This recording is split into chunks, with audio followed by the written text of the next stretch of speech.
하나님 말씀 히브리서 13장입니다.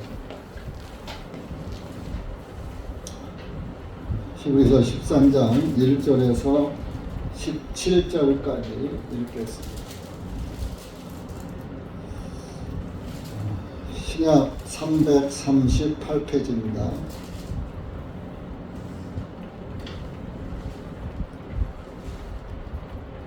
시작. 형제 사랑하기를 계속하고 낯선 자들을 대접하기를 잊지 말라. 이는 이로써 어떤 이들이 알지 못하는 사이에 천사들을 대접한 사람들도 있었기 때문이라. 너희도 그들과 함께 결박당한 것 같이 결박 중에 있는 자들을 기억하고 너희 자신들도 몸을 가졌은즉 고통받고 역경 중에 있는 자들을 기억하라. 혼인은 모든 것 중에서 귀한 것이요 잠자리를 더럽히지 말라. 그러나 음행하는 자들과 간음하는 자들을 하나님께서 심판하시리라. 너희의 생활에 탐욕이 없도록 하고 너희가 가진 것들로 만족하라. 이는 그분께서 말씀하시기를 내가 결코 너를 떠나지 아니하고 너를 버리지 아니하리라 하셨기 때문이라. 그러므로 우리가 담대하게 말하기를 주님은 나를 돕는 분이시니 사람이 내게 무엇을 행하든지 내가 두려워하지 아니하리라 하노라. 너희에게 하나님의 말씀을 들려주고 너희를 지도하는 자들을 기억하며 그들의 행실의 결말을 주시하여 보고 그들의 믿음을 따라가라. 예수 그리스도는 어제나 오늘이나 영원토록 동일하시니라. 여러 가지 낯선 교리들에 끌려다니지 말라. 이는 마음은 은혜로 확정되는 것이 좋고 음식으로 할 것이 아니니 음식의 지배를 받았던 자들은 유익을 얻지 못하였기 때문이라. 우리에게 한 제단이 있는데 성막을 섬기는 자들은 그 제단에서 나온 것을 먹을 권리가 없나니 이는 그 짐승들의 피는 죄를 위하여 대제사장이 성소 안으로 가지고 들어가고 그것들의 몸은 진영 밖에서 들살기 때문이라. 이러므로 예수님께서도 자기 자신의 피로 그 백성을 거룩하게 하시려고 성문 밖에서 고난을 당하셨느니라. 그러므로 우리도 그분의 치욕을 짊어지고 진영 밖에 계신 그분에게로 나아가자. 이는 여기에 우리의 영구한 도성이 없고 오히려 우리는 장차 임할 도성을 찾고 있기 때문이라. 그러므로 그분에 의하여 우리가 항상 찬양의 희생물을 하나님께 드리자. 이것이 그분의 이름에 감사를 드리는 우리 입술들의 열매니라. 오직 선을 행함과 기꺼이 나누어 주기를 잊지 말자. 이는 이러한 희생물은 하나님께서 매우 기뻐하시기 때문이다. 너희를 치리하는 자들에게 순종하며 스스로 복종하라. 그들은 너희 혼들을 위해 깨어 있기를 마치 자기들이 반드시 회개할 자인 것 같이 하나니 그들로 하여금 이것을 기쁨으로 하게 하고 슬픔으로 하지 아니하게 하라. 이는 너희에게 유익이 없기 때문이라. 기도하시겠습니다. 고맙고 감사하신 하나님 아버지, 오늘도 참으로 감사와 찬양과 영광을 돌립니다. 하나님의 은혜가 아니었더라면 우리가 어찌 호흡하며 또 기동하며 또 이렇게 하나님을 찬양하고 하나님의 말씀을 우리의 생명 양식으로 삼고 살아갈 수 있는 은혜를 우리가 어찌 누릴 수가 있겠습니까? 오늘도 주님께서 우리를 사랑하시고 우리를 진리 가운데로 인도하시는 살아계신 우리 주 예수 그리스도께 다시 한번 감사와 찬양을 드립니다. 이 땅 시궁창 같은 이 세상에 살면서 정말로 아무리 깨끗이 살라고 해도 깨끗하게 살 수 없는 이 추악한 세상에서 주님의 은혜로 그래도 의롭다 하심을 받으면서 주님을 아바 아버지라 부르고 주님께 달려나갈 수 있는 믿음을 주신 것을 감사드리며 이런 시간도 말씀이 우리에게 무엇을 교훈하시는지 주님의 말씀을 듣고 깨닫고 주님께 감사와 찬양을 잃지 않는 그리스도인들이 될 수 있도록 은혜 베풀어 주시옵기를 간절히 원하옵고 이한 시간 시종을 주님께 맡기오며 예수님의 이름으로 기도하옵나이다. 아멘. 12장은 지난 2월 달에 수요일 날 한번 한 적이 있어서 12장은 그냥 건너뛰고 오늘 13장을 히브리서 마지막 장을 보았습니다. 이제 지난 그 주일에 지난 수요일에 또 그랬고 또 지난 주일에도 아브라함의 천사 대접한 그것을 말씀을 드렸는데 오늘도 2절에 낯선 자들을 대접하기를 잊지 말라. 이는 이로써 어떤 이들이 알지 못하는 사이에 천사들을 대접한 사람들도 있었기 때문이라. 바로 이 말씀은 창세기 18장 3절에 있는 지난 주일에 말씀드린 아브라함을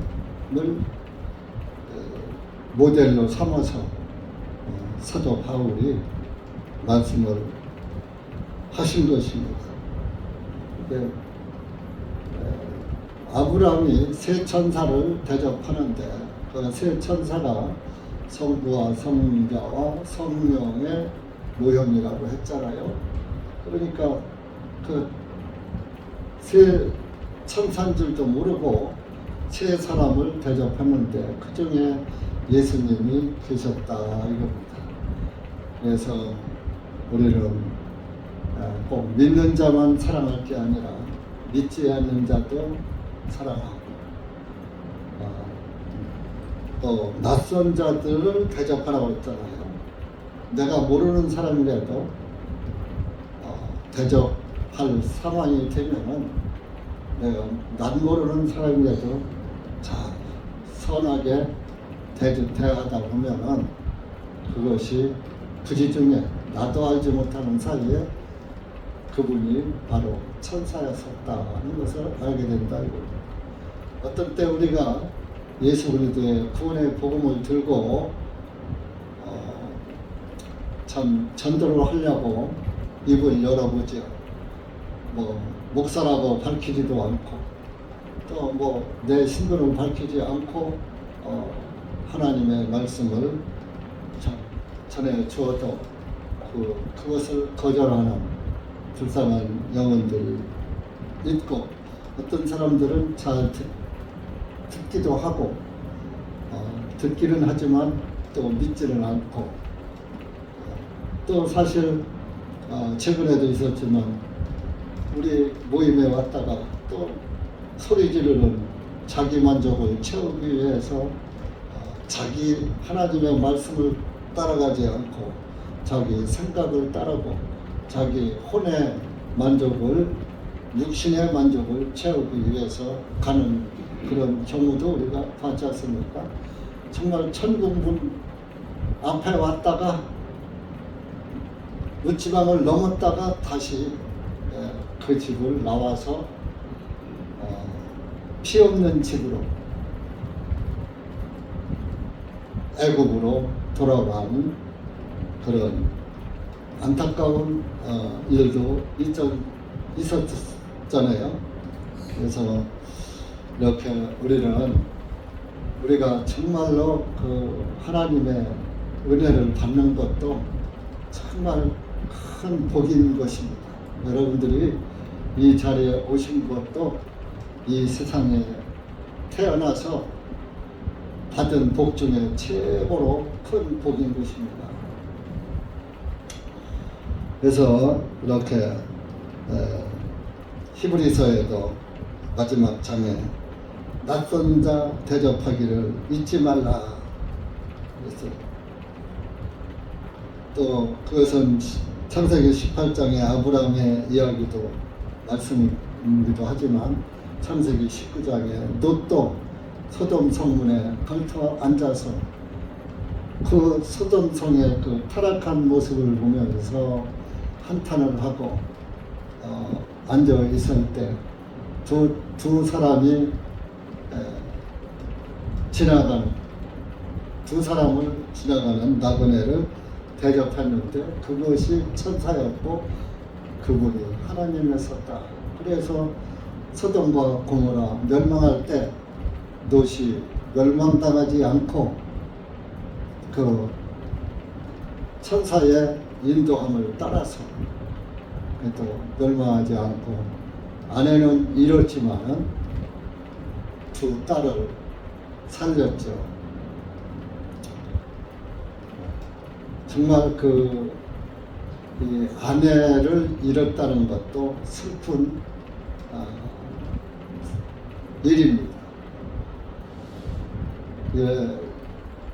형제가 남편이 구원을 받았다고 아내는 남편의 믿음을 받아들이지 못하고 따라오지 못하는 그런 경우도 있고 또 아내는 구원을 받았는데 남편이 또 거절하는 경우도 있습니다. 사람은 자기 믿음대로 사는 것이고 믿음대로 되는 것입니다. 그래서 저 하나님은 그 사람의 예물을 취하지 않고 그 속 중심을 보신다고 말씀하셨습니다. 겉으로 보기는 사도 바울도 예모로 물론 아내 없이 혼자 살았지만 사도 바울도 예모로 보기는 그렇게 흠모할 대상도 아니었었고 또 예수님 역시도 예모로 보기는 흠모의 대상이 아니었었어요. 그래서 이사야 53장에 그는 아름다운 구석이 없고 흠모할 만한 모양도 없었다. 하나님도 그랬는데 사람은 더 하겠죠. 그죠? 우리 이사야 53장 한번 보세요. 이사야 53장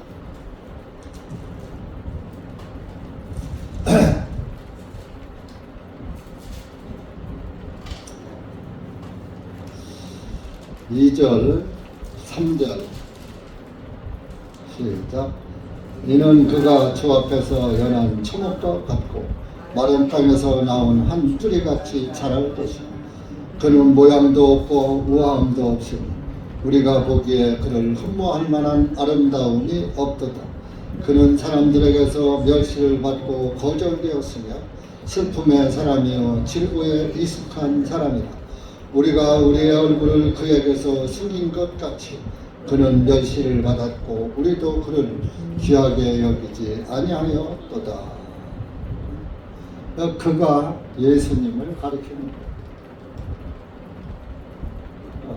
예수님도 이렇게 겉모양은 보잘것없는 또 출생도 보잘것없이 나사렛 촌동네에 가난한 목수의 집으로 태어나서 이 땅에 오셨으니 그 이스라엘 사람들 율법의 의, 자기 인간의 의가 그 팽배한 그런 사람들에게 예수님이 눈에나 들어왔겠습니까?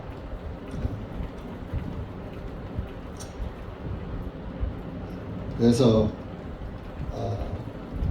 정말 우리는 하나님의 말씀을 그 사람에게 있는가 하는 그것을 보고 그 인정과 사정과 그런 육신적인 데 부합하지 말고 그 안에 예수님이 계신가 아니 계신가를 확인하고 예수님이 계신 분에게 이렇게 함께 하면은 나 자신도 잘 되는 것입니다. 그래서 알지 못하는 사이에 천사를 대접한 사람들도 있다. 예수님도 그랬죠. 마태복음 25장에 보면은 너는 하나님의 왕국을 상속받으라 그러니까 아이고 제가 뭐 한계 있어야지 받지요. 그리고 겸손을 보인 사람들이 있지요. 마태복음 25장 한번 찾아보세요. 겸손한 사람들은 했어도 자기가 어떤 한 일을 자랑하지 않아요. 그리스도인들은 자기를 나타내지 않고 자기 자랑을 않는 것입니다. 35절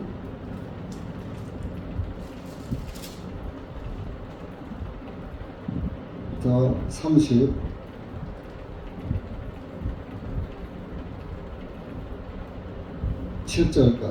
시작. 이는 내가 굶주렸을 때 너희가 내게 먹을 것을 주었으며 내가 목마르렀을 때 너희가 내게 마실 것을 주었으며 내가 나그네 되었을 때 너희가 나를 영접하였고 헐벗었을 때 너희가 나를 입혔고 내가 병들었을 때 너희가 내게 문안하였고 내가 감옥에 갇혔을 때 너희가 내게 찾아왔기 때문이라. 그때 그 의인들이 그분께 대답하여 말씀드리고 주님 어느 때에 우리가 주님께서 굶주린 것을 보고 잡수실 것을 들었나이까 또는 목마르신 것을 보고 마실 것을 들었나이까. 이렇게 의인들을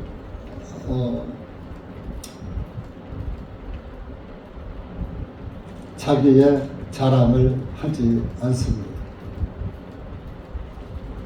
했어도 나는 한 게 없습니다. 그러는 거예요.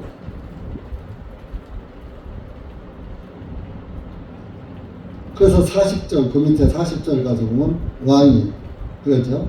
그 왕이 대답하여 그들에게 말하기를 진실로 내가 너희에게 말하니 내가 여기 내 형제 중에 가장 작은 자 하나에게 행한 것이 곧 내게 행한 것이니라 하리라.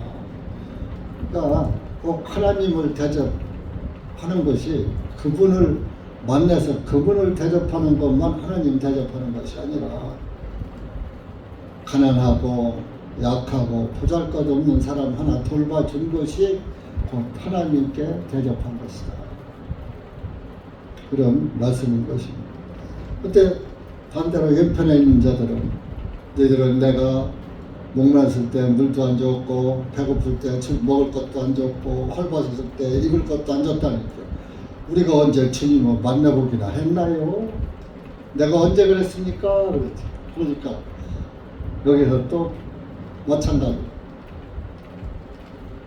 지극히 작은 자에게 행하지 않은 것이 불쌍한 사람들 보고도 도와주지 않은 것이 곧 나를 보고 또 대접하지 않은 것과 같다. 또 같은 반대의 말씀을 한 것이지. 그래서 정말 우리는 사실 그것이 곧 사랑이에요. 낯선 사람을 대접하는 것도 사랑에서 나오는 거예요. 그래서 사도 바울도 히브리 사람들에게 3절에 본문에가 3절에 너희도 그들과 함께 결박당한 것 같이 결박 중에 있는 자들을 기억하고 이 결박당한 자들은 예수님을 전하다가 감옥에 가서 갇힌 사람들 너희 자신들도 몸을 가졌은즉 고통받고 역경 중에 있는 자들을 기억하라. 너희들 중에 이렇게 갇혀서 결박당하고 갇히고 고통받고 있는 어려운 가운데 있는 사람들을 기억하라. 이제 그리스도인들이 이때는 노아 형제가 다스릴 때란 말이에요. 그러니까 예수 그리스도의 복음을 전하니까 잡아 가둔 것이죠. 그러니까 예를 들어서 우리 중에 고통받는 형제나 자매가 있으면 그들을 잘 위로하고 격려하고 돌봐줘라, 그런 말씀도 되는 것입니다. 고린도전서 12장에 보면 이 교회는 한 몸이다 그랬잖아요. 교회. 네. 고린도전서 12장 한번 보겠습니다.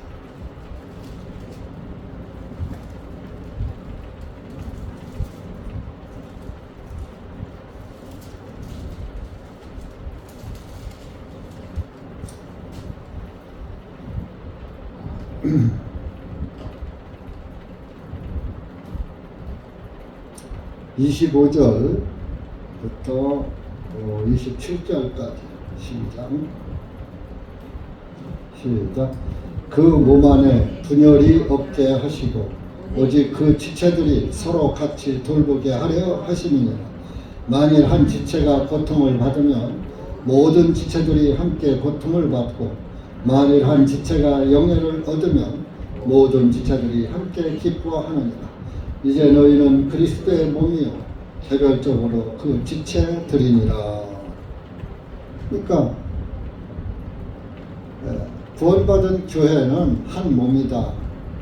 예수님의 몸이기도 하고, 이제 우리와 저와 여러분은 한 몸이다 이거죠. 그래서 어떤 한 사람이 아프고 고통받고 어려운 데 있으면 내 몸 한 부분이 병들고 아픈 거나 마찬가지예요. 그러면 예를 들어서 발가락 하나가 아프다 이거예요. 그 발가락 하나가 아프면 온 몸이 그 발가락 아픈 것을 느껴요, 못 느껴요? 느끼죠? 어디 한 부분이 아프면 온 몸이 다 불편한 거예요. 그런 것처럼 서로 교회는 서로 사랑하기로 했다. 그래서 1절에 오늘 말씀 형제 사랑하기로 계속하고 그런 말씀을 한 것입니다. 그래서 교회 안에 고통받는 사람들이 있으면 여러분들이 전화도 하고 기회가 되면 찾아가서 위로도 하고 또 하는 것이 한 몸으로서 해야지 될 일이라. 내 손이 아프면 왼손이 아프면 오른손이 감싸주잖아요. 오른손이 아프면 왼손이 감싸줘. 다리를 또 오르만져줘. 다리가.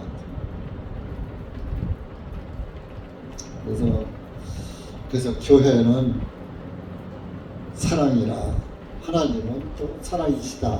그렇죠? 하나님의 영을 소유한 그리스도인들은 사랑을 가져라 해서 받는 게 아니라 사랑을 받은 사람만 또 사랑을 할 수가 있는 거예요. 사랑이 받지 않았는데 그 사랑을 어떻게 합니까? 육신 사랑 말고 영적인 사랑. 그래서 그러면서 이제 4절에는 이제 성도들이 살아가야 될 그런 생활에 대해서, 할 일에 대해, 의무에 대해서 말하고 있는 거죠. 혼인은 모든 것 중에서 귀한 것이라. 잠자리를 더럽히지 말라. 그러나 음행하는 자들과 간음하는 자들을 하나님께서는 심판하시리라. 이건 구원받기 전의 일이 아니라 구원받은 이후의 일을 말씀하시는 거예요. 이제 이걸 음행이 나오고 간음이 나오잖아요. 음행은 이제 결혼하지 않은 사람들이 하는 것을 음행이고, 간음은 결혼한 사람들이 하는 것이 간음이에요. 근데 지금 우리나라에 간음죄가 있어요, 없어요? 대한민국에서 간음을 해도 죄가 안 돼요. 옛날엔 간음 들키면 감옥에 갔어요. 징역 살았어요. 현장 들키면. 그런데 또 구원받고도 또 그럴 수도 있죠. 그러나 또 한때 실수를 해서 했다 하더라도 또 주님 앞에 자복하고 주님 앞에 또 돌아오고 다시는 그런 우를 범하지 않으면 주님께서는 또 그 죄도 덮어 주셔요. 그렇다고 그것을 또 기회로 삼으면 안 되겠죠. 그러면서 또 그거 같이 오는 게 5절이에요. 너희 생활에 탐욕이 없도록 하고, 탐욕 욕심이잖아요. 여러분들 구원받아 계속 욕심이 생기잖아요. 욕심을 갖지 말아라. 그래서 그리스도인들은 너무 세상 것을 너무 탐하지 말고 대신 무엇을 탐해야죠? 천국을 탐해야지 돼요. 천국. 그래서 하나님의 왕국은 항상 침노를 당한다. 하나님의 왕국은 막 모두가 글로 들어오려고 막 쳐들어온다 그런 얘기지. 생활에 탐욕이 없도록 하고 너희가 가진 것들로 만족하라. 내 현재 상태에 먹고 입을 것이 있으면 만족하라 이거예요. 사실 사람의 욕심은 끝이 없어요. 그러니까 세상 것을 너무 탐하지 말아라. 자, 그 에스더를 예서에 보면은 그 하만이라는 사람은 왕 다음에 최고의 높은 그런 자리에 있었어요. 그 왕 다음에 최고로 높으면 지금으로 말하면 국무총리지요. 요즘은 국무총리도 탄핵도 당하고 대통령도 탄핵을 당하는 세상이기도 합니다만은, 그러나 지휘적으로 보면 하만은 정말 하만 장군은 정말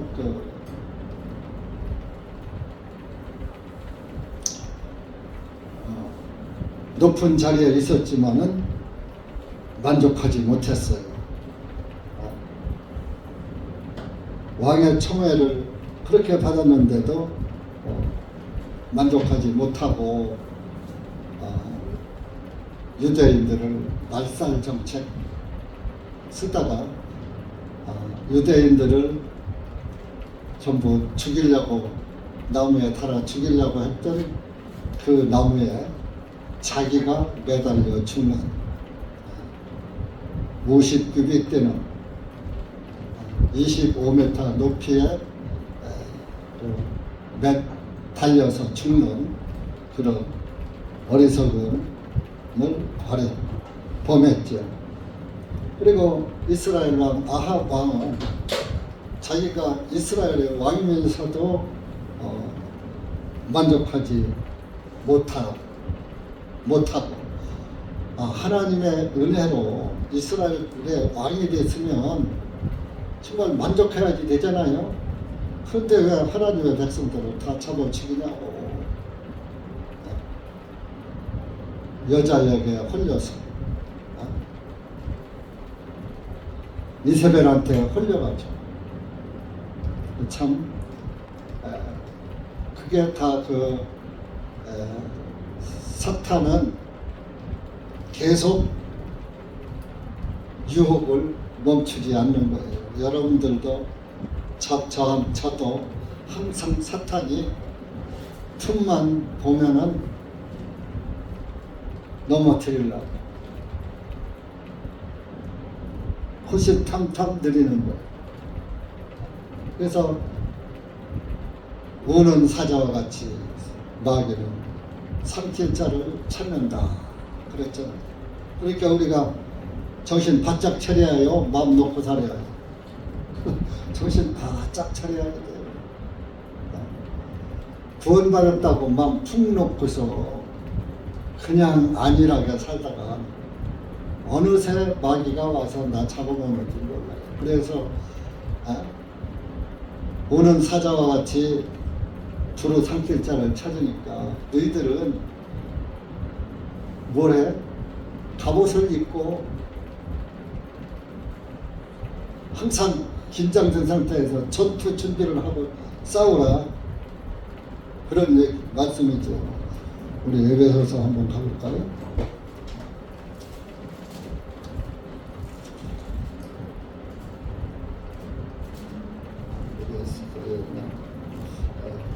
에베소서 6장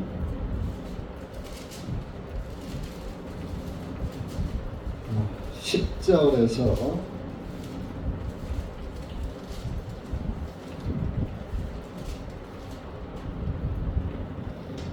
조금 길지만 읽읍시다. 17절까지 시작. 끝으로 나의 형제들아, 주님 안에서 그분의 강력한 권능 안에서 강건하라. 너희가 마귀의 관계를 대적하고 서기 위하여 하나님의 전신갑주를 입으라. 이는 우리의 싸움이 육체와 피를 대적하는 것이 아니요 정사들과 권사들과 이 세상 어둠의 침지자들을 대적하고 높은 곳들에 있는 영적인 사악함들에 대적하는 것입니다. 그러므로 너희는 하나님의 전신갑주를 입으라. 이것은 악한 날에 너희가 능히 견디어내고 모든 일을 다 이루기까지 서기 위함이니라. 그러므로 서서 진리로 너희의 허리띠를 두르고 의의 흉배를 붙이고 너희 발에 신을 신고 평안의 복음을 예비하고 모든 것 위에 믿음의 방패를 취하여 너희는 이것으로 능히 저 사악한 자들의 모든 불화살을 끄리라. 또한 구원의 투구와 성령의 곧 하나님의 말씀을 가지라. 그러니까 여러분들이 이렇게 성령의 검 하나님의 말씀을 가지려면 말씀을 가까이 해야 해요. 교회 올 때만 펴고야 해요.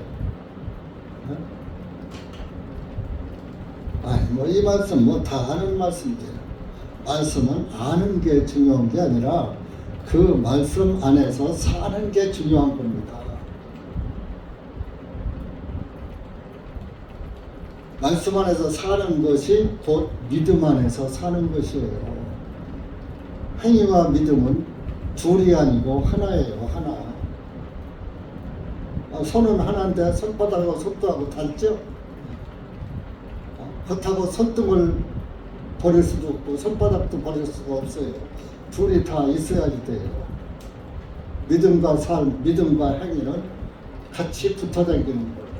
여러분들 믿음에 따라서 내 삶도 따라가는 거예요. 신앙생활도 여러분들이 믿음에 따라서 신앙생활 하는 거예요. 믿음이 없는데 신앙생활 잘 한다? 천만에 없어요. 삶이 신앙생활이 믿음을 증거하는 거예요. 행위를 나타내고 힘으로 믿음을 하는 게 아니라 믿음 안에서 사는 것이 곧 밖으로 나타나는 삶의 그리스도인의 향기로 나타나는 거예요. 참 향기 내기가 쉽지가 않아요. 한 목사한테도 예수님 냄새 잘 안 나잖아요. 그죠? 네, 육신 냄새는 나죠?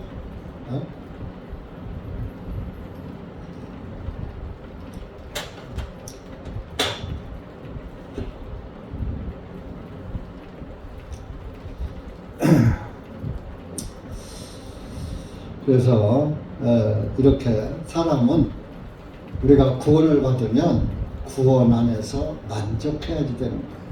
구원을 확실히 받으면 구원 안에서 만족한 거예요. 봐요. 남자는 예수님의 남자고 여자고 형제고 자매고 다 우리는 예수님이 우리의 신랑이라고, 교회의 남편이라고. 하나님의 왕후가 됐으면 됐지, 뭐 그보다 더 얼마나 더 높은 걸 바라요.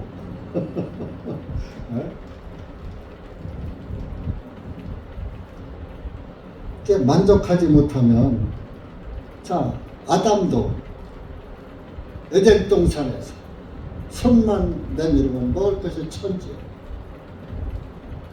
그런데 왜 선악과를 먹느냐 이거.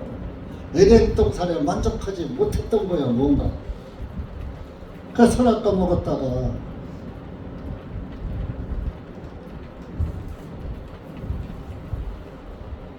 죄의 조상이 돼버렸잖아요. 그래서 아담 한 사람 때문에 저와 여러분이 죄인 된 거예요. 그래서 첫사람 아담은 오실자의 표상이니라 그랬어요. 아담 때문에 내가 원하지 않는 죄인 됐는데, 아이, 두 번째 아담, 예수님이 오셔서 우리가 원하지 않게 의인 돼버렸어. 알고 보니까. 아, 이런 꼭자가 어디 있어요. 아? 이거보다 더 기쁜 게 어딨냐고. 에덴 동산을 찾아줬단 말이요. 아담은 선악과 먹고 에덴 동산에 쫓겨났어요. 가죽 옷을 입었어도 쫓겨났어요. 에덴 동산에서 생명과 따먹고서 영생할까봐 화영검을 밑으로 도는 화영검을 둬가지고 에덴 동산에 침범 못하도록 하나님이 지킨 거예요. 에덴 동산 만족을 못했으니까 선악과 먹은 거 아니에요. 그러니까 육신을 따라가면 만족이 없어요. 성령님의 인도를 따르면, 야, 나보다 못한 사람이 얼마나 많으냐.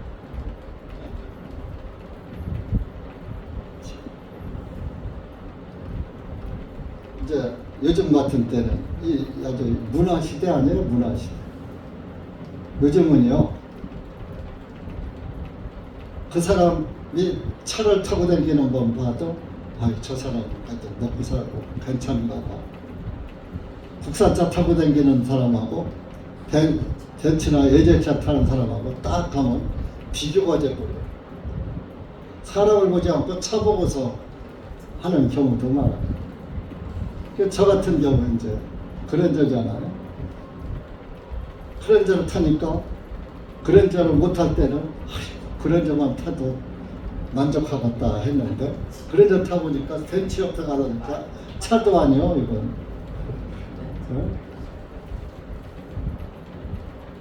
그런데 그렇게 따지면, 그런데 그럼 나는 그랜저 타는 저 사람은 그 뭐야, 조금은 서양차 뭐지? 네? 티코 티코나 뭐 그런 거 타는 사람이다 보면 왕이잖아. 그러니까 벤츠 보지 마. 밑에 조금은 티코 보라고. 어? 티코 보면 훨씬 낫잖아, 내 차. 아, 소나타보다도 낫잖아, 그죠? 서민차 중에 소나타가 대중이잖아요, 서민들한테. 소나타급이. 소나타보다 또 한 대가 모이니까. 그렇게 내려다보고 살면, 아, 만족하다니까요. 아, 참, 저도 뭐 70 중반을 넘도록 차를 타봤는데, 아, 그래도 좋아요. 외제차, 뭐 애들차 내가 운전도 해봤는데 좋지도 않아요.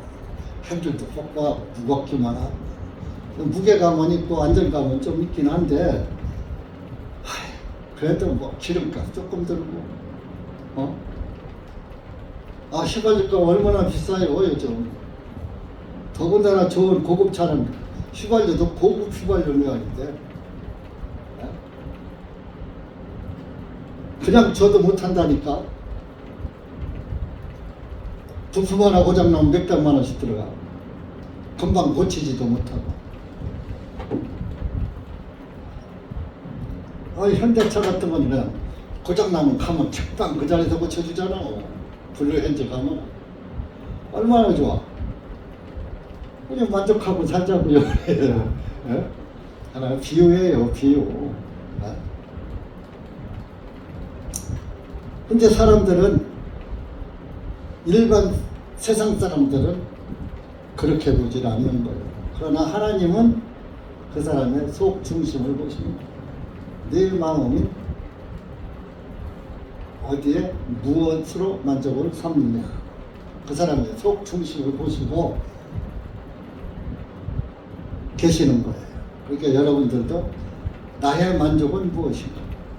예수님인가? 다른 것인가? 육신적인 것인가? 영적인 것인가? 그래서 5절에 너희 생활에 탐욕이 없도록 하고 너희가 가진 것들로 만족하라. 여러분들 구원받으면 구원의 만족이 더 이상 먹고 입고 입을 것이 있은즉 족한 줄 알라 그랬잖아요. 요즘 뭐 너무 먹어서 살쪄서 다이어트 하느라고 난리예요. 너무 많이 잘 먹어서 살쪄가지고서 살 빼느라고나. 현재 부자들은 또 살 빼는 운동도 하고 뭐 그냥 이렇게 하는데, 가난한 사람들은 먹고 살기 바쁜데 살 빼는 운동을 어떻게 하나? 일을 하려니까 그냥 배불리 먹자면 살만 찌고.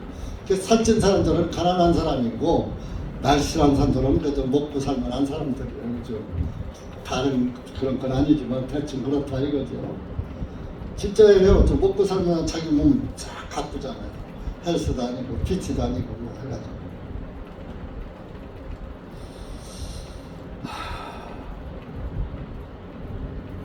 그 5절에 이는 그분께서 말씀하시기를 내가 결코 너를 떠나지 아니하고 너를 버리지 아니하리라 하셨기 때문이다. 그러니까 구원 예수님으로 만족해요. 하나님이 나와 동행하시는 거, 하나님이 나와 함께 하시는 거, 그보다 더 귀한 것이 어디 있어요? 여러분들 누구하고 살아요? 남편 이름 알아요? 남편 이름이 뭐예요? 승은 예시고 이름은 수.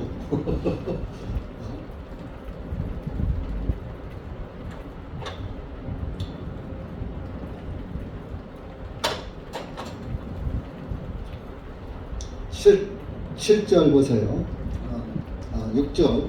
그러므로 우리가 담대하게 말하기를 주님은 나를 돕는 분이시니 사람이 내게 무엇을 행하든지 내가 두려워하지 아니하리라 하노라. 예수님으로 만족한 사람은 항상 주님은 나를 돕는 분이시라는 것을 믿고 그분께 모든 것을 맡기는 거야. 맡기고 기도하는 거야. 어떤 어려운 일이 오면 이걸 내가 해결하려고 하지 말고 육신적으로 내가 뭘 해결하려 하나님께 맡기고 그분께 간절히 기도하는 거예요. 그러면 주님께서 합당한 기도는 들어주시는 거예요. 그러니까 내가 주님과 동행하는 삶을 살면 하나님께서도 피할 길을 주시는 거예요. 그런데도 그런 고난이 해결이 안 된다? 내가 하나님 앞에 뭔가 부족한 것이 있으니까 하나님이 그 일을 통해서 하나님께로 바짝 다가와서 나를 꽉 잡으라고. 넌 아직 날 덜 잡았어. 바짝하다 잡지 않았어. 그거 기다리시더라고 안 들어주실 수도 있는 거예요. 그러면 결과는 뭐예요? 하나님이 나를 사랑하신다는 거예요. 나에게 어떤 고난이 있는 그 자체도 하나님의 사랑이 들어있는 거예요. 그래서 그 고난을 통해서 예수님께 바짝 다가오라. 예수님 꽉 잡으라. 그렇게 하면 이 사람은 안 잡을 사람이거든. 요건 이렇게 때려야지 말을 들을 사람이거든. 그래서 실제적으로 고난이 와도 기뻐해야지 돼요. 사도들의 고난은 뭐예요? 복음 전하다 고난이 오면 아이고 이제 다시는 예수 믿으라고 안 하고 전도하지 말아야 돼 이러는 게 아니라 잡혀가도 옥중에서도 전도하는 거예요. 그 사도행전에 베드로와 신라와 베드로가 옥중에 갇혀서도 찬송하니까 옥문이 열리잖아요. 그러니까 그것이 뭐예요? 성령의 능력이라고, 하나님의 능력이라고. 그 하나님의 능력을 보여주고 있어요, 말씀에서. 그런데 안 믿어 구원을 받았다는 거예요. 그것이 참 믿음과 삶이 같지 않은 거예요. 다른 거예요. 그러니까 고난에 당했어도 하나님을 잡아야 돼요. 그러면 옥문이 열립니다. 지난번에 언제 보니까 이거 조금 여기 오해하는 마십시오. 윤 대통령이 그 감옥에서 성경을 갖다 달라고 했대. 구치소에 있으면서. 그래서 전해진 줄 알아요. 그래서 열려서 나왔잖아. 비유가 될는지 모르겠으나.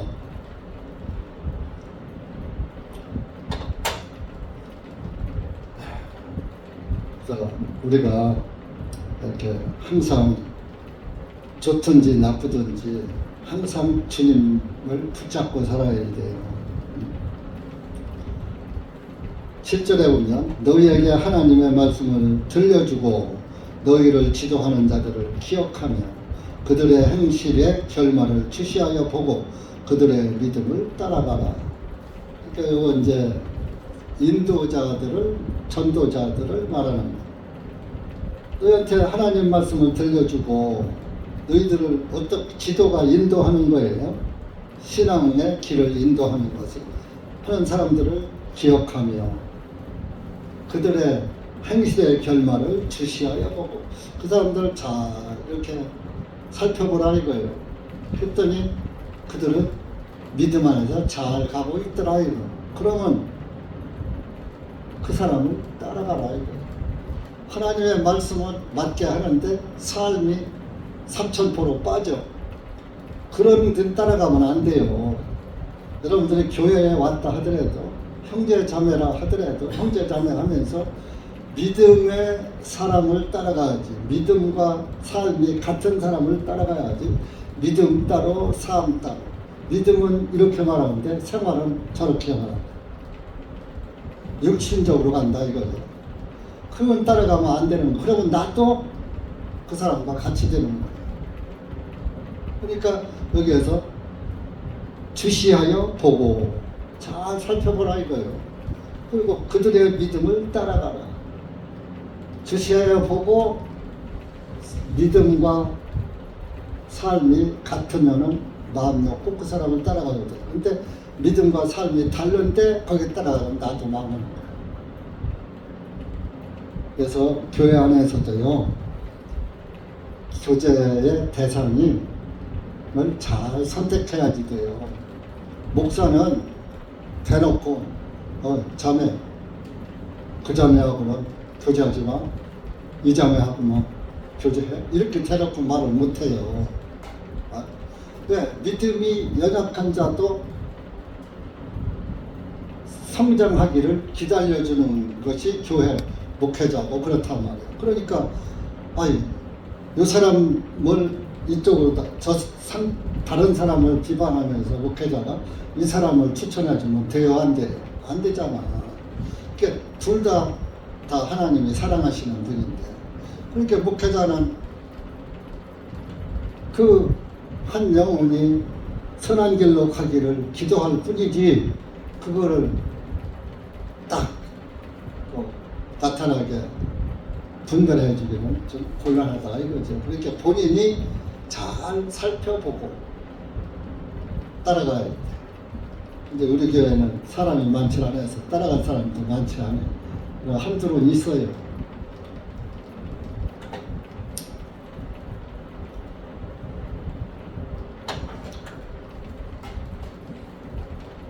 8절 보면 예수 그리스도는 어제나 오늘이나 영원토록 동일하시니라. 믿음의 사람은요, 믿음이 변치라네요. 어제는 좋았는데 어제는 맑음인데 오늘은 흐림, 오늘은 천둥치고 비와. 그런 날씨처럼 그렇지 않다. 어제나 오늘이나 항상 변하지 않고 꾸준히 서서히 주님을 향해서 걸어가는 거예요. 이스라엘 민족이 40년 동안 광야를 가나안 땅을 향해서 걸어간 것처럼 우리는 하늘 왕국을 향해서 오늘도 내일도 주님 앞으로 걸어가는 거예요. 주님 만날 날 하루하루 다가오고 있어요. 그날이 언젠지 모르지만. 그렇죠? 그러니까 우리는 언제 갈지 몰라. 내 때가 언제인 줄 모른단 말이야. 예수님은 자기 때를 아시고 오셨지만 우리는 몰라. 예수님은 자기가 이 땅에 오신 목적을 알고 오셨기 때문에 그 큰 고난을 견디시고 승리하셨지만 저와 여러분은 연약해서 내일 일이 보이면은 신경 써가지고 노이로제 걸려서 미쳐. 그러니까 1초 후의 일도 하나님이 모르게 하는 거야. 그렇죠? 만약에 내가 일어날 일이 훤히 보여봤고 지금은 아무리 기분 좋아도 나쁜 일이 기다리고 있어봐. 좀 좋아 안 좋아? 아주 좋은 걸 모르잖아요. 이런 지금이 좋은 것이 근심이 되잖아. 그러니까 하나님이 참 그런 거 보면 참 그분은 참 우리가 믿을 만한 분이에요. 현실의 기쁨을 이 차후에는 어떤지 현실이 기쁘고 즐거움 그 즐거움을 만끽하게 우리에게 기회를 주시는 거예요. 그러니까 여러분들이 현실의 기쁨이 오면 마음껏 기뻐하셔요. 육신적으로도 그렇고 영적으로도 더 하고. 그러면서 9절에 봐요. 하나님은 어제나 오늘이나 영원하시니까 우리의 믿음도 그래야지 돼요. 그러면은 그렇게 하려면 어떻게 돼야지 되냐? 9절같이 돼야지 돼요. 여러 가지 낯선 교리들에 끌려다니지 말라. 낯선 교리. 생전 처음 들어보는 소리. 우리가 이 세상에 살다 보면 이 세상 일 내가 다 알아요? 모르잖아요. 한때 대전중앙침례교에서 하는 말 너는 들을 수 없는 말을 어디 이상한 곳에 가서 들었어. 이야 거기서 보니까 그냥 눈에 뭐가 그냥 번쩍하고 보이는 게 있어. 이거 뭐야? 여기 교회에서 예수님 얘기 듣는 것보다 더 좋은 게 있네. 그것도 교리가 뭐요? 교리 가르칠 교자. 이치라는 이자.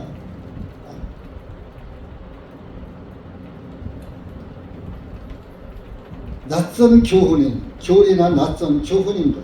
끌려다니지 말라. 이는 마음은 은혜로 확정되는 것이 좋고, 우리의 마음은 은혜가 확정되어 있어요. 예수 그리스도의 구원의 은혜가 꽉 차려나 확정되어 있어야 합니다. 그것이 제일 좋은 것이고, 음식으로 할 것이 아니니 먹고 밥 한 그릇 사준다고 횟가다 넘어가고 먹고 사는 일이 해결된다고 믿음을 버리고 그러면 안 된다.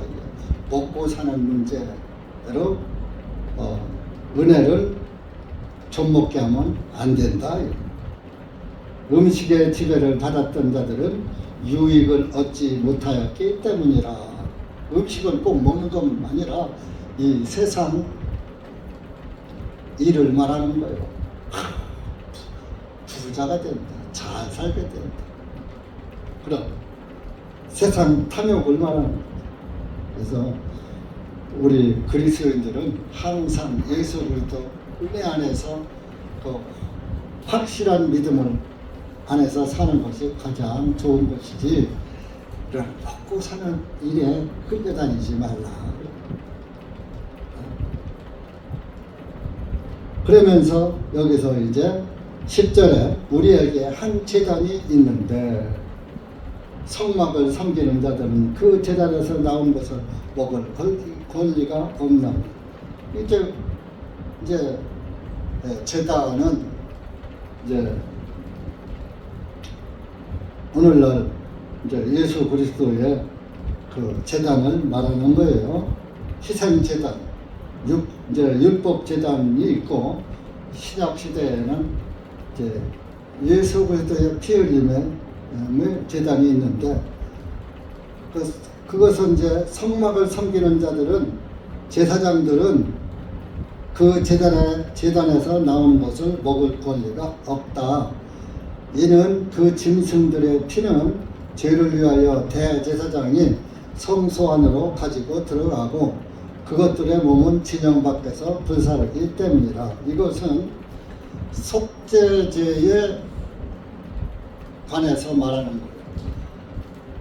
다른 예물들은 그 피는 번제단에도 뿌리고 이렇게 해서 뿌리고서 그 고기는 제사장들이 나눠 먹는 그런 요제, 거제나 이런 것들이 있지만 속죄제 예물은 제사장도 먹으면 안 된다. 안 되고 진영 제단 밖으로 나와서 이제 성막 안에서 나와서 이제 속죄제는 번제단에서 태워버린단 말이에요. 그런데 이제 그래서 성소 안으로 11절에 짐승의 피는 죄를 위하여 대제사장이 성소 안으로 지성소 안으로 가져가고 그것들의 몸은 진영 밖에서 불사르게 있다. 진 밖에서 불사라 태운다 이거죠. 속죄제 물은 먹지 못하는 것. 레위기 16장 한번 보세요.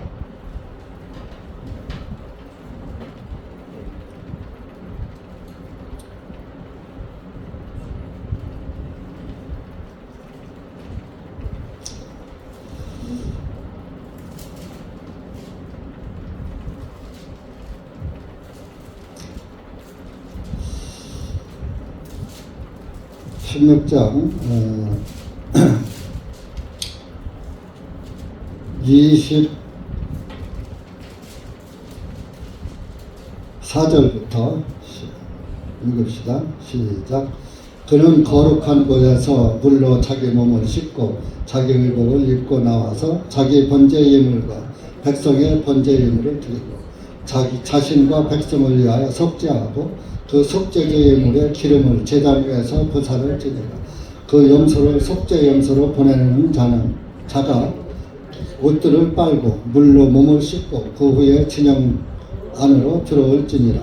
속죄제 예물의 숫소와 속죄제 예물의 염소의 피를 성소에 들여다가 속죄하여 쓴즉 그것들을 한 사람이 진영 밖으로 옮기고 그들이 그것들의 가죽과 고기와 똥을 불로 사를지니라. 그것들을 분사는 자는 자기 옷들을 빨고 몸을 물로 씻고 그 후에 진영 안으로 들어올지니라. 이게 속죄제의 예물은 다 진영 밖에서 분살로 제사장이 먹는 게 아니라 이거. 그래서 예수님도 예수님의 피 흘리시는데 피 흘려 죽으신 곳이 예루살렘 아니고 예루살렘 성 밖 골고다 언덕에서 나무에 달려 들어가신 거예요. 진영 밖에서 들어가신 거예요. 11절 12절에 그러므로 예수님께서도 자기 자신의 피로 그 백성을 거룩하게 하시려고 성문 밖에서 고난을 당하셨느니라. 성문 밖에, 예루살렘 성 밖에, 골고다 언덕에. 그러므로 우리도 그분의 치욕을 짊어지고 진영 밖에 계신 그분에게로 나아가자. 예수님 계신 곳으로 나아가자. 진 밖. 그래서 진 밖에 나가서 뭐 하라는 거예요? 예수님이 진 밖에, 예루살렘 성 밖에 가면 예수님 계십니까? 그러니까 우리도 예수님을 따라서 예수님의 희생을 보면서 우리도 예수님의 희생에 동참하는, 복음을 위해서 희생하는 사도들을 말하는 게 우리 한 건 그때 당시 사도들을 말하는 거예요. 사도들은 다 예수 그리스도의 복음을 전하다가 다 죽었잖아요.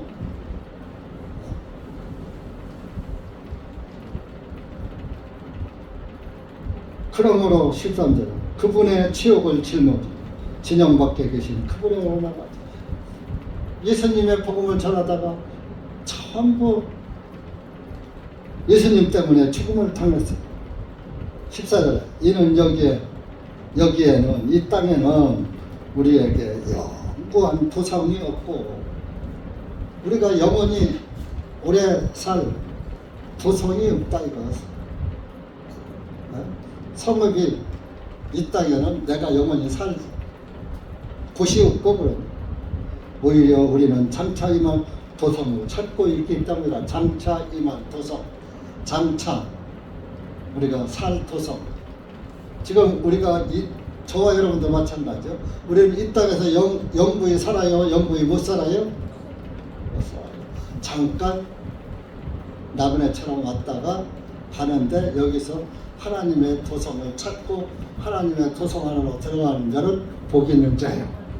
근데 하나님의 도성을 찾지 못하고 가는 자는 차라리 태어나지 않은 것이 그에게는 복인 거예요.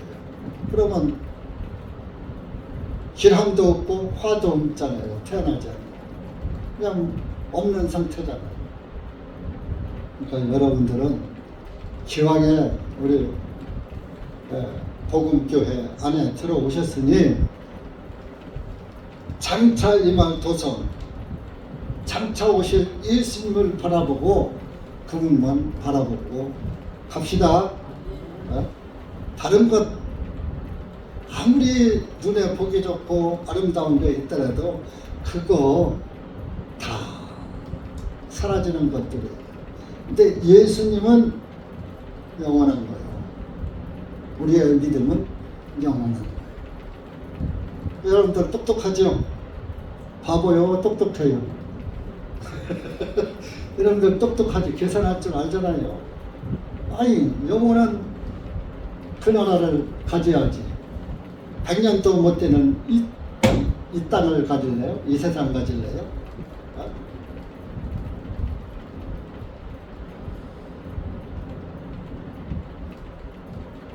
서울에 나보다 10살 더 먹은 분이 있는데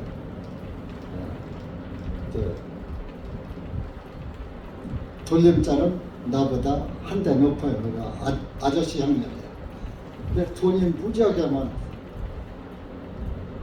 나는 옛날에 하나님 안 믿을 때는 친구처럼 대끼면서 술 먹고 놀러 다니고 했는데 이제 저는 하나님의 도성을 찾아와서 도성 안에서 살고 그런 세상에서 살았어요. 돈은 아마 한 100억 이상 재산이 돼요. 근데 88세잖아요. 그런데 엊그제 소식을 들으니까 아무개가 돌아갔다는 거. 언제 이렇게 설 전에 돌아갔다는 거. 건강했거든요. 운동도 열심히 하고. 근데 치매가 와가지고 마누라가 자기 죽이려고 한다고 하고 아들이 자기 죽이려고 한다고 하고 그냥 밤중에도 그냥 어디 간다고 붓다리 쌓아갖고 나가고 막 그래가지고 할 수 없이 그 요양병원에 갔다가 이제 치매 환자들 가두는 데다 갖다 가두는 거예요. 그러니까 거기서 주사를 놓고 밥을 줘도 밥도 안 먹는 거야. 나 죽이려고 해서 약 섞었다고 주사 놔주면 나 죽이려고 주사 놓는 거야. 주사도 안 맞고 먹지도 않고 그러니까 뭐예요? 몇 달 그러니까 정말 참 굶어 영양실적으로 감꿨죠. 그랬다고 하더라고요. 돈이 아무리 100억 이상 가지고 있으면 뭐합니까 그거? 그 양반은 되게 구두쇠였어요. 술집에 가면요,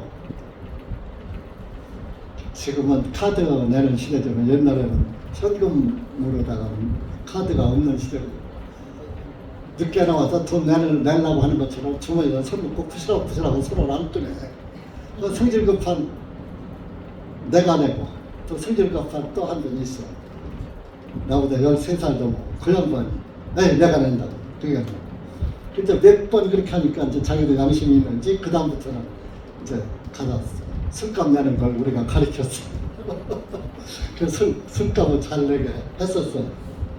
젊었을 때 예수님 안 믿을 때 얘기입니다. 그렇게 그저세인데 그렇게 하니까 돈을 얻었죠. 예산 쪽에 고향인데. 그래서 세상 복은요 암만 많아도 나를 편안하게 해주지 못해요. 뭐요? 죽을 때 치매가 와서 마누라가 자기 죽인다고, 아들이 자기 죽이려고, 그리고 돈 뺏어가려고 욱해지고 있다가 죽는 거요. 써보지도 못하고.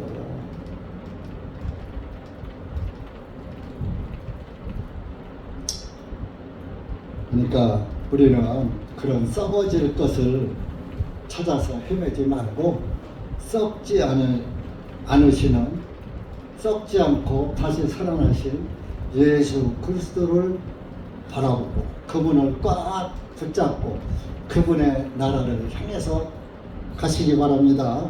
네? 썩고 불탈 나라, 이 땅을 위해서 살지 말고 주님 나라를 소망 삼고 살자 이겁니다.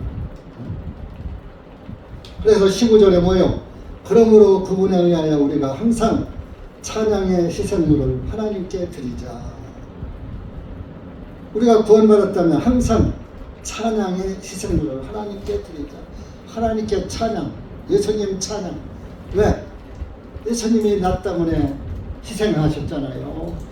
예수님의 그 희생을 찬송하고 밖으로 드러내는, 감사하는, 예수님을 드러내는 찬양, 나의 희생물 대신, 내 대신 희생물 대신 그분을 찬양하는 그런 그리스도인이 되라 이거예요. 세상 찬양하지 말고. 이것이 그분의 이름에 감사를 드리는 우리 입술들의 열매니라. 그분의 이름이 뭐요? 구원 아니요? 구원자 아니요? 나의 구원자신 예수. 그분께 늘 감사하는, 감사가 입에서 뚝뚝 떨어지면서 입에 꿀처럼 달게 찬양하고 기쁘고 즐거운 그런 즐거움에 참여하는 그리스도인들이 되세요. 구원받고 왜 우울합니까? 왜 재미가 없습니까? 재미있잖아요. 구원받은 삶이. 날마다 웃어야지. 왜 찡그려? 그럼 뭐요? 속이 웃는 거요? 속에 이삭의 웃음이 없으니까.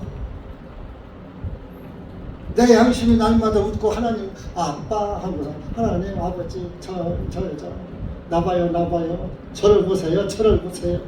그분에 가려 날마다 양심이 그분을 해같이 빵긋 웃는 양심이 돼야지. 솔직히 저는 삶은, 행위는 그렇게 의롭지 못해도 제 양심은 날마다 주님을 바라보니까 날마다 웃어요. 그 날마다 기뻐요. 가진 건 없어도, 세상 건 가진 거 없어도 하늘나라를 가졌는데 뭘, 창조주 예수님이 내 안에 계시는데 뭐가, 그래도 육신이 있으니까 또 아프면 병원도 가고 안 갈 수 없잖아요. 또 지금 내가 또 금방 하나님 나라에 언제 갈지 모르지만 지금 당장 데려가면 대전중앙 침례교회 문 닫어. 지금 당장 없어봐요. 여러분들 모여 안 모여? 또 대타라 올 사람 보여 안 보여? 안 보이잖아요. 그러니까 여러분들 빨리 한 목사를 대타할 여호수아 같은 일꾼 보내달라고 기도하세요.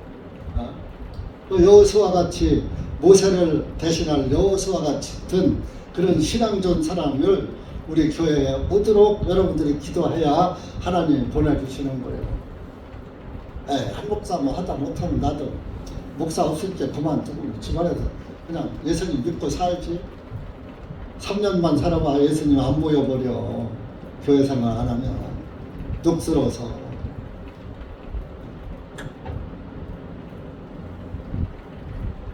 육신도 먹어야 살고 영도 먹어야 살아요. 영은 영의 양식을 먹어야지 돼요. 육신은 육신의 양식을 먹어야 하고.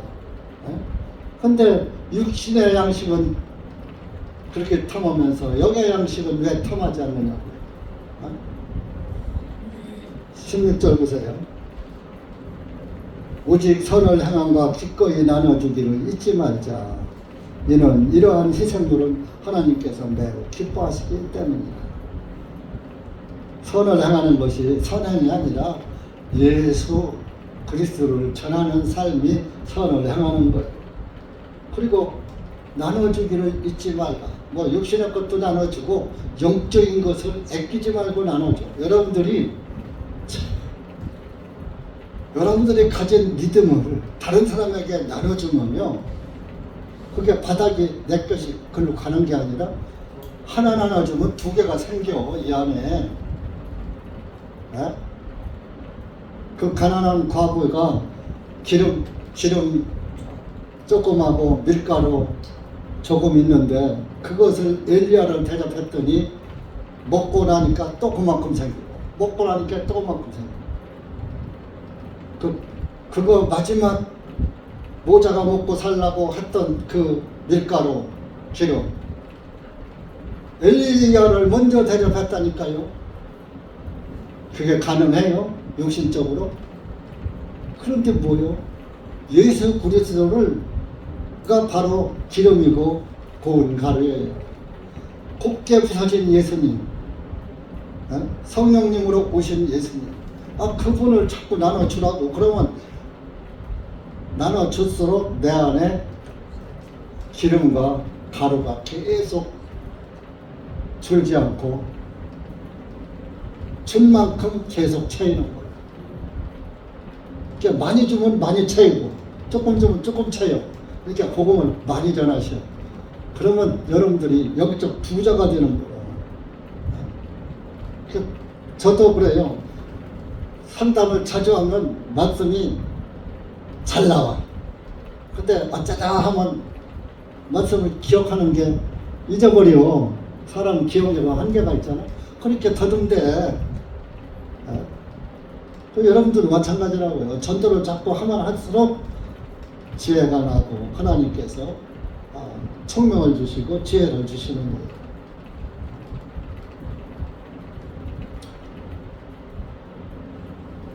17절에 너희를 치리하는 자들에게 순종하며 스스로 복종하라. 치리자는 인도자입니다.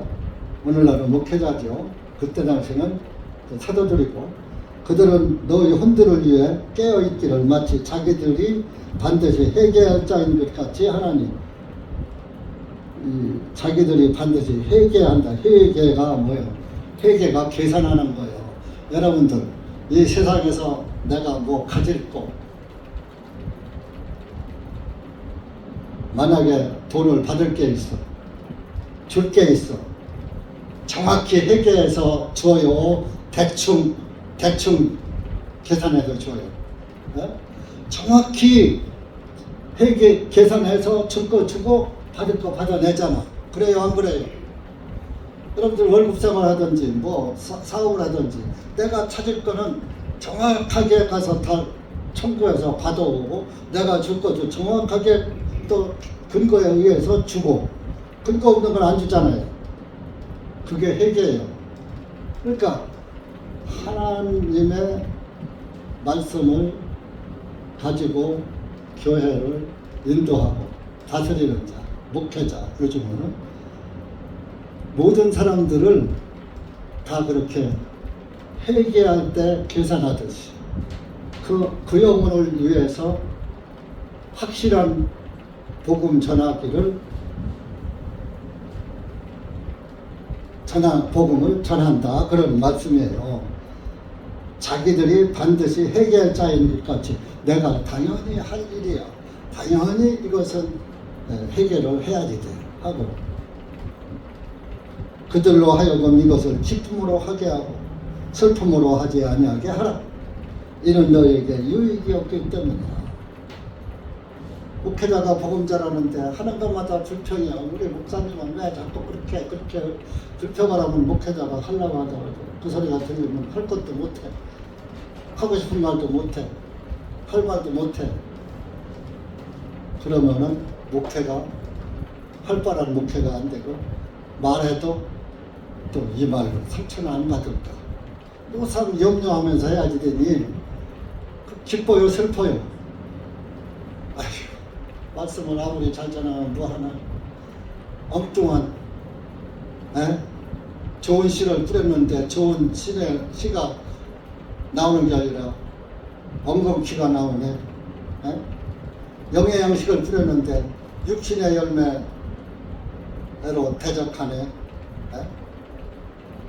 그러면은 기쁨은커녕 어찌하고 근심으로 하게 되면 영적인 밝은 진리의 말씀이 안 나오는 거예요. 그러면 결론적으로 누가 손해요? 듣는 여러분들이 손해인 거예요. 목회자가 목회하기에 편하고 기쁘고 즐겁게 하도록 이렇게 기도로 밀어주고 또 교회 안에서 서로 예수 그리스도의 사랑 가지고 서로 하나가 되고 서로와 형제자매가 화목하고 이렇게 정말 형제 사랑하기를 내 몸같이 하고 이렇게 하면은 또 내가 이렇게 잘하지는 못했지만 그래도 보람이 있구나 하면서 힘을 받아서 더 잘하고 싶은데 하도 안 되면 에휴 하면 뭐래. 속이에 경이 끼지. 우이도 껴이고 마이 동풍이지. 실망하는 거예요. 그러면 결론적으로 목회가 하기 싶어요, 하기 싫어요. 하기 싫어지면 그 목회는 벌써 끝나는 거예요. 그런데 하나님께서 여러분들을 돕는 여러분들을 많은 숫자가 아니지만 작은 숫자라도 보내주셔서 제가 즐거움으로 할 수 있도록 은혜 주시니 감사할 따름입니다. 그래서 제가 또 할 수 있는 때까지는 해야죠. 사도들도 또 지금 이 나이에 목회한다고 하면 사람들이 놀래요. 70이면 만 70세면 다 그만두는데 그래도 우리 침례교회는 제한이 없습니다. 그걸 또 알아요. 침례교회는 목회자 연령 제한이 없다는 거예요. 그러니까 저거 사익이네 그러지는 못하지요. 근데 일반 침례교회들은 70이면 다 해요. 교인 그렇게 가르쳐놨기 때문에 교인들이 70대면 우리 목사님 가고 다른 부목사나 전도사나 세울 줄로 벌써 대비하고 있어.